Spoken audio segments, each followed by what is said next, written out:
웰빙 한방 이야기.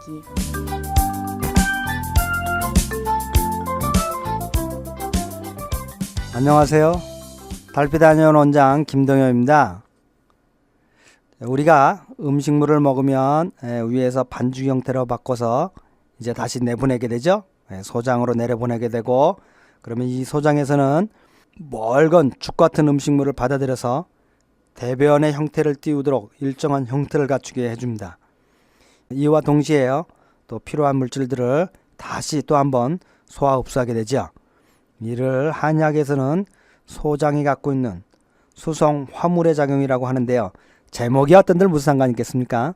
소장이 하는 일이 이런 일이라고 합니다. 또한 소장은요, 이 음식물 속에서요, 아주 정미한 물질, 즉 필요한 영양물질을 소화 흡수하고 나머지 물질들을 대소변으로 구별해서 처리를 한다는 겁니다. 이게 소장이 하는 중요한 역할입니다. 그래서 한의학에서는요, 이 소장에서 수분은 흡수해서 신장으로 보내고, 그래서 소변으로 배출이 되고요. 나머지 음식물들은 대장을 통해서, 찌꺼기들은 대변으로 배출이 된다고 이렇게 얘기하고 있습니다.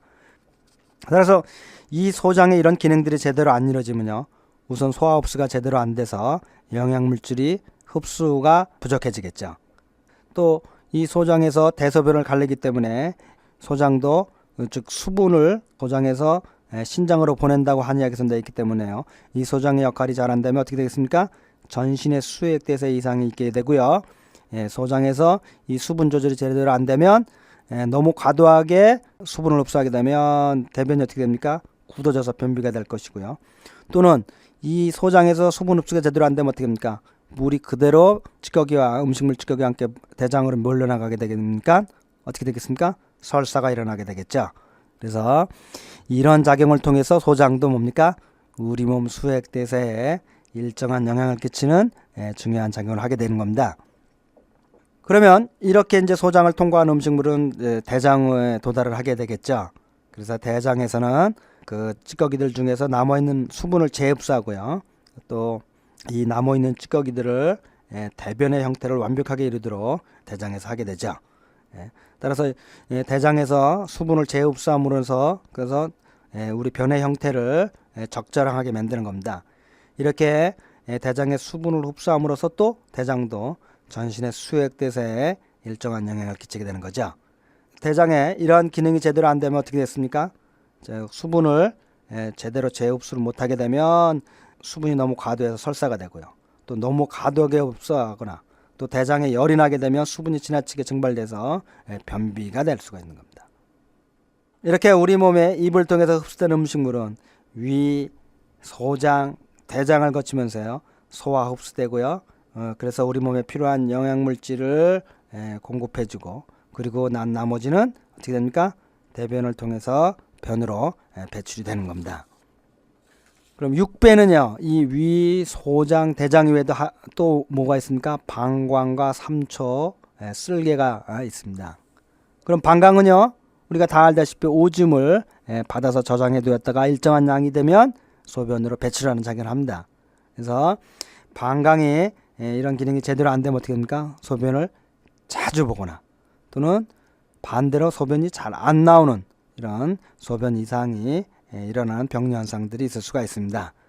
방광의 기능은 간단히 살피지만요, 방광경락이라고 하는 것은 또 다른 의미를 갖고 있습니다. 아주 중요한 의미를 갖고 있는데요, 이는 나중에 경락을 얘기할 때 다시 한번 말씀을 드리죠. 다음이 이제 삼초인데요. 삼초는 앞에서 말씀드린 것처럼요, 역사적으로 아주 논란이 많은 장부입니다. 그 실체가 있는 것이 삼초냐, 없는 거냐, 또는 그 기능은 어떠한가, 아주 논란이 많은 장부고요. 지금도 연구 논문들이 많이 발표되는 그런 내용들입니다. 그러나 그 전문적인 것들은요, 아실 필요가 없다고 보고요. 그런 기본적인 기능만을 살펴보면요, 삼초에서 가장 중시되는 기능 중에 하나가 우리 몸의 원기, 즉 우리 몸의 생명활동을 함에 있어서 가장 기본이 되는 기운이 신장의 근원을 해서 출발하게 되는데요, 이 삼초라로 하는 통로를 통해서, 몸통을 통해서 오장육부 전신에 퍼져서 우리의 생명활동이 유지될 수 있다고 합니다. 그래서 이 3초는 큰 그릇이라고 볼 수 있죠. 상초, 중초, 하초라고 하는 또 오장육부가 다 잠겨있죠. 이 안에서 기운의 기제가 돌고 생명활동의 현상들이 다 이루어지는 겁니다. 따라서 일정한 큰 통로라고 볼 수가 있죠. 따라서 이 음식물이 들어와서 배출되기까지가 다 어디서 이루어집니까? 이 3초 안에서 이루어집니다.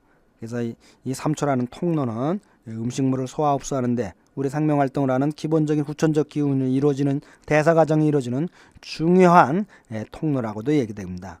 그런데 특히 3초와 관련돼서 중요한 것은 이 수액대사가 3초에 밀접한 영향을 미친다는 겁니다. 우리가 수액대사를 하면 기본적으로 한의학에서는 어떻게 되어 있습니까? 비장에서 시작해서 폐로 보내져서 신장으로 보내진다고 하는데요. 그 수액이 보내지는 과정을 다 한의학에서는 3초를 통해서 이루어진다고 합니다. 그래서 3초를요 수액의 통로라고까지 한의학에서는 얘기를 하고 있습니다. 그래서 이 3초의 기능이 원활하게 이루어지지 않으면 우리 몸에 수액대사 이상이 올 수 있어서 전신의 부종이라든지 또는 부분적인 부종이라든지 또는 소변의 이상이라든지 이와 같은 여러 가지 수액대사의 이상의 병변이 이 3초의 기능의 이상으로도 올 수가 있는 겁니다. 자, 이상으로요 6부를 살펴보는데요. 이제 마지막 남은 게 6부 중에 쓸개입니다. 다음 주에는요 그 쓸개를 말씀드려 볼까 합니다. 그럼 모두들 즐겁고 건강한 주말을 맞이하시기 바랍니다. 달빛 한의원 원장 김동영이었습니다. 다음 주에 다시 뵙겠습니다.